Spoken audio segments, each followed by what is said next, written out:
Hop, demak ko'ramiz. 14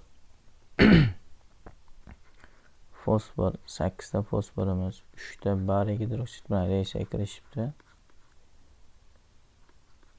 Hosil bo'libdi 6 ta suv, 3 ta bariy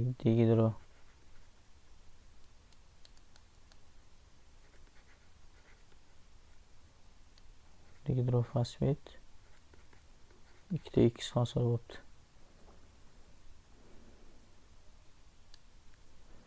Xo'p, demak, endi aytyapti.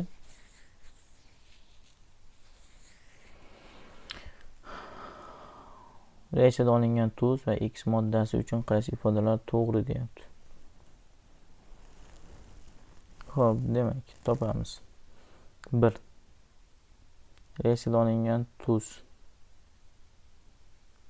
bu fosfat bo'ladigan bo'lsa, bu nordon tuz emas. Sababi fosfatni bir negizliligini bilamiz.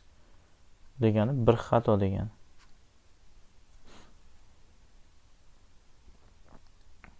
Bir xato. Tuz molekulasida 14 ta qutbli kovalent bog' bor deyapti. 14 ta qutbli kovalent. Demak, tuz tarkibida fosfat kislotaning grafik formulasini yozsak,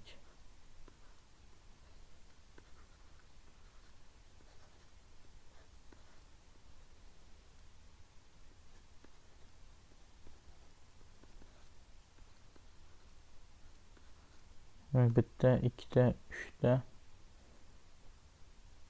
to'rtta, beshta, oltita, yettita, sakkizta. Xo'p, 9, 10 ta. Mana har bitta bog'da oladigan bo'lsak, tuz molekulasi 14 ta qutbli kovalent. Demak, mana qutbli kovalentlar. Mana bitta, bitta, ikkita, uchta, to'rtta, beshta, 6, 7, 8, 9, 10 ta. 10 ta bo'lishi mumkin ekan qutbli bog'. Demak, o'z-o'zidan 3 ham xato. 3 deyman, 4 xato. Tuz molekulasida 10 ta qutbli kovalent bo'ladi deyapti. Bu to'g'ri ma'lumot. Ya'ni to'g'ri, mana haqiqatdan 10 ta chiqdi. Ya'ni umumiy kovalent qutbli. Xo'p, endi X qattiq modda deyapti.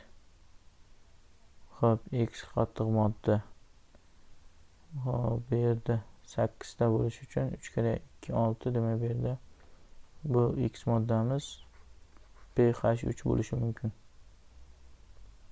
Xo'p, o'shanda vodorodlar soni 6 kere 2 12, 6 kere 18 ta. 2 3 6 ta, 2 2 4 ta.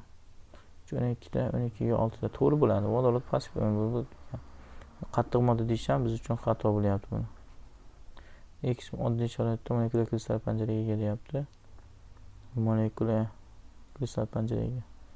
Bu ham to'g'ri, lekin 4 chiqarib oladigan bo'lsak, o'zi bir chiqib ketish natijasida bular chiqib ketdi. Qoladigan Doniyorning o'zi.